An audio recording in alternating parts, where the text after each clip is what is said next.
Aquest és un instrument en el qual portem treballant a l'UPC des de l'any 2000, per tant ja 25 anys treballant en aquestes tècniques, i es diu un reflectòmetre amb senyals d'oportunitat de satèl·lits de navegació. Llavors el que tenim són dues antenes.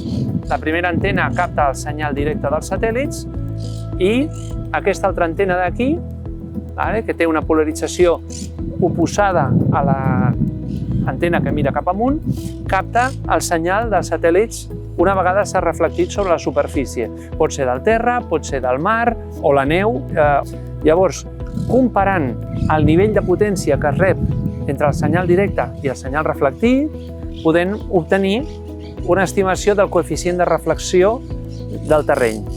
Aquest coeficient de reflexió depèn de molts paràmetres, depèn de l'angle d'incidència, que és l'angle que forma el senyal que ve dels diferents satèl·lits amb la vertical. Depèn també de la rugositat del terreny i depèn, sobretot i fonamentalment, de la humitat del terreny. Quan més humit sigui, més alta serà la reflectivitat. I quan més sec sigui el terreny, més baixa serà la reflectivitat. Com que les freqüències que es fan servir, 1,57 GHz, són molt properes a les que es fan servir també en radiometria de microones, serà sensible només a la humitat en la superfície, en els primers 5 centímetres, 10 si el terreny és sec, però no podrà penetrar més enllà. Per tant, aquesta és una tècnica que s'està fent servir ja des de satèl·lit per fer mapes d'humitat a escala global.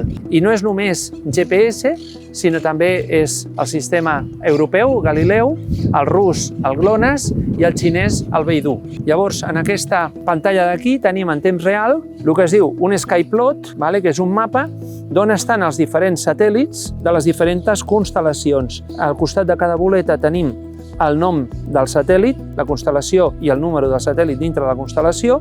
El color ens indica la potència amb la qual s'està rebent el senyal. En el segon dels skyplots tenim el mateix, però pels senyals reflectits. Fixem-nos que segurament faltaran alguns dels satèl·lits i no tots tenen la mateixa potència. De fet, la potència és força més baixa.